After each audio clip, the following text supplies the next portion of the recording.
এই যে তৃণমূল করা মুসলমান, সিপিএম করা মুসলমান, কংগ্রেস করা মুসলমান, আইএসএফ করা মুসলমান, পয়সার লোভে বিজেপি করা মুসলমান, কিছু না করা মুসলমান, আপনাকে বলছি ডাইরেক্ট আপনার দিকে আঙ্গুল তুলে বলছি, আপনি তৃণমূল করেন। যখনই দেখলেন ঘটকপুরে ওয়াকাফ বোর্ডের মিটিং হচ্ছে, তৃণমূলের ঝোলাটা খুলে রেখে দিবেন। চল চল চল চল, আমার বাপের কবরের ব্যাপার আছে, আমার বাপ দাদুর কবরের ব্যাপার আছে, আমার বাপের কবর জিসিপি দিয়ে খুঁড়ে এই দিক দিয়ে টানতে টানতে নিয়ে যাচ্ছে। তৃণমূল বুঝি না, রাজনীতি বুঝি না, যেখানে দেশ জাতি কম ভাই কোরআন নবী কবর মাজার মসজিদ হবে, সেখানে কোনো পাটিপুটি হবে না। তৃণমূলের ঝোলাটাকে খুলে দিয়ে ওয়াকাফ বোর্ডের মিটিংয়ে যেতে হবে, ওয়াকাফের মিটিংয়ে যেতে হবে। আইএসএফের ঝোলা খুলে দিয়ে আল্লাহর ডাকে, আল্লাহর ঘর বাঁচাতে, আল্লাহর সম্পত্তি বাঁচাতে আপনাকে লাভবাই করে যেতে হবে। কংগ্রেসের ঝোলা খুলে, বিজেপির ঝোলা খুলে, কিছু না করার ঝোলা খুলে আল্লাহর সম্পত্তি বাঁচাতে আপনাকে মঙ্গলবারের দিন আহ্বান জানাচ্ছি। এই শ্যামল, আবার আপনাকে বলি, এই জয়নাল আপনাকে বলি, এই যে রফিক, চায়ের দোকান খুলে বসে আছিস, নিজে চা খাচ্ছিস আর জামালকে চা খাওয়াচ্ছিস। এই তোর বাপের কবর বাঁচাতে এসছি আমি, আমার বাপের কবর, আমার দাদুর কবর, আমার স্ত্রীর কবর বাঁচাতে আসিনি। আমি হাইকোর্টের উকিল, বারবার একটা কথা বোঝানোর চেষ্টা করছি যে আমরা এসছি কেন, কারণ আমার পাওয়ার, আমার ক্ষমতা, আমার কলমের গুঁতোতে আমার বাপকে কবর দিতে, আমার স্ত্রীকে কবর দিতে অসুবিধা হবে না। জয়নাল চায়ের দোকানদার, তোর বাপ যার ঔরসে তুমি জন্মগ্রহণ করেছো, মরার পর লাশ যেন ঘাড়ে করে না নিয়ে ঘুরতে হয়, ওই জন্য তোর বাপের কবর বাঁচাতে এসছি। এলাস দুঃখ, আমার জাত, আমার কমকে আমি বোঝাতে পারলাম না, যেখানে সকলের উপস্থিত হয়ে নিজের বাপ দাদুর কবর, নিজের মাজার, নিজের মসজিদ, নিজের খানকা, নিজের দরগা বাঁচানোর কথা ছিল, আপনারা কেউ না এসে যারা আমার বাবাজির টাইপের লোক আছে তারা এখানে উপস্থিত হয়েছে। আপনাদেরকে অত্যন্ত সম্মানের তাগিদে, অত্যন্ত সম্মান জানিয়ে আপনাদের সকলকেই আবার জেগে ওঠার আহ্বান জানাচ্ছি। এই যে কিছুক্ষণ আগে কামরুজ্জামান ভাই বলল যে মুসলিম সম্প্রদায়রা কিয়ামতের আগের দিন পর্যন্ত কাউকে ভয় পায়নি, পাবে না, আগামীতেও পাবে না ইনশাআল্লাহ।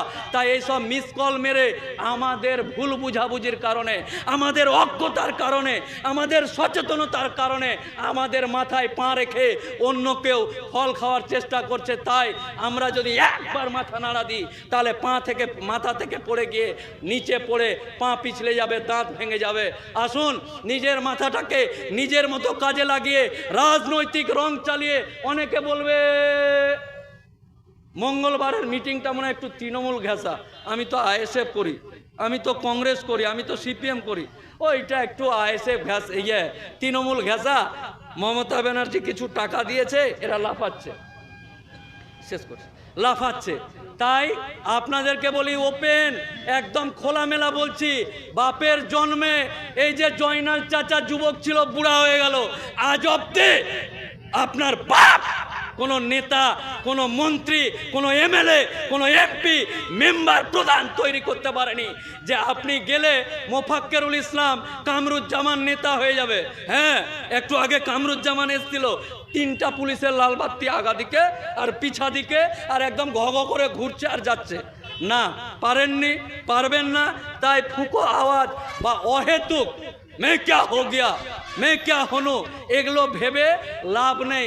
আপনার নিজের, এই যে অনেকে আমাদের দাদা পীরের হুজুর কেবলার আর আমার চাচারা আল দিয়ে ঘেরে কবরস্থান করেছে। আমাদের উদারতা, আমাদের মানসিকতা, ছেড়ে যাওয়া সম্পত্তির এক একটা বিবরণ যদি আপনাদের সামনে আমি দিতে পারতাম তাহলে আপনারা আশ্চর্য হতেন এবং চৌকান্বিত হতেন। তাই আপনাদের সকলকেই বলছি, যেমন শ্যামলবাবু জানে না তেমন আপনারাও জানেন না ওয়াকাফ কি।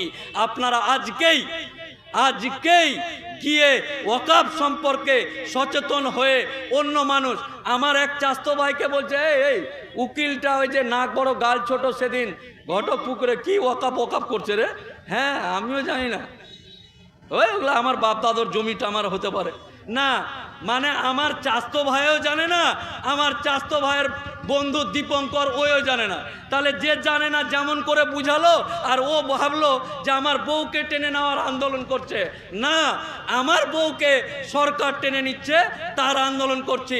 তাই আপনাদের রাগ হওয়ার কথা নয়, আপনাদের আমাদের সহযোগিতা করার কথা।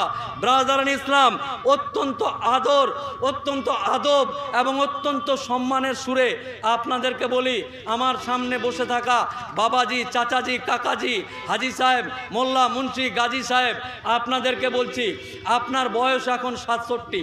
কত? 67, 62, 63। আপনি এই জয়নাল হাজির কথা বলছি, জয়নাল হাজি সাহেবের বয়স এখন 67। যখন জয়নাল হাজি সাহেব 22 বছরের লোক ছিল, 22 বছরের লোক, হাজি সাহেব অজ করেনি, দাড়ি রাখেনি, টুপি পরেনি, তখন তো একেবারে এরকম ব্যাপার। যখন বারুইপুর যেতেন তখন বারুইপুরের লোক বলতো ঘটকপুকুর থেকে জয়নাল এসছে, সরে যা, সরে যা, ঘটকপুকুর থেকে জয়নাল এসছে, জয়নাল দাদা। আর এই জয়নাল চাচা এখন বেঁচেই আছে, যুবক আছে, জ্যান্ত আছে, মরে যায়নি, কবরে যায়নি। তার এই বয়সটাতেই কত কি হয়ে গেল। তাহলে আপনি যে আমাকে আর আমার বেটাকে রেখে মরবেন, কোন পৃথিবী, কোন সমাজ, কোন দেশ নিয়ে রেখে মরছেন, এটা আপনাকে ভাবতে হবে। আপনি যুবক ছিলেন, এলাকায় যেতেন, এক হাত মাটি বসে যেত, আর আপনি নিজেই এখন বারুইপুর যাচ্ছেন মাস্ক দিয়ে দাড়িটিকে ঢেকে নিয়ে। তাই সজাগ এবং সচেতন আপনাকে ভাবতে হবে, কোন রাজ্য, কোন দেশ আপনি দিয়ে যাচ্ছেন।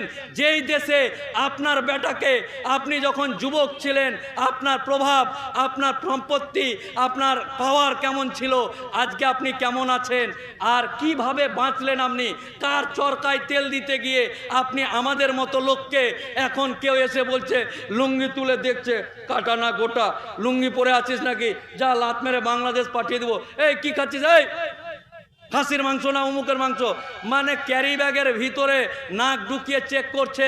আপনার জীবন অবস্থাতে আমাদের অবস্থা এই। তাই আমার বাপ চাচাদেরকে দায়িত্ব নিতে হবে। এখনো আমার জাত, আমার কম, আমার সম্প্রদায়, আমার এলাকা একসাথে আমরা বাপ বেটা বসে মদ খাই না। আমরা এখনো বাপ বেটা একসাথে সিগারেট খেয়ে বাপের মুখে ধোঁয়া ছাড়ি না। এখনো যদি দেখি ওই দোকানে বাবাজি বসে আছে, চাচাজি বসে আছে, আমরা ইয়াং তরুণ ছেলেরা দূরে গেলে চাচাজি আছে, চলো চলো চলো, চাচাজি আছে, বাপরে বড় বাপ আছে, চাচা আছে, তো এখনো এই সম্মান আমাদের মধ্যে আছে। তাই আপনার করে যাওয়া ভুলের জন্য, আপনার অসচেতনতার জন্য, চাচাজি আপনাকে আমি ডাইরেক্ট বলছি, আপনার অকর্মণ্যতার জন্য, আপনার ভুলের জন্য আমার লুঙ্গি তুলে দেখছে, আমাকে খেতে দিচ্ছে না, আমার জায়গা নিয়ে নিচ্ছে, আমার বউ নিয়ে নিচ্ছে, আমার শরীয়ত নষ্ট করছে, আপনার ভুলের জন্য। তাই আপনি আজ থেকেই সজাগ হবেন, সচেতন হবেন, ইয়াং তরুণ ভাইদেরকে নিয়ে আপনি পরামর্শ দিবেন।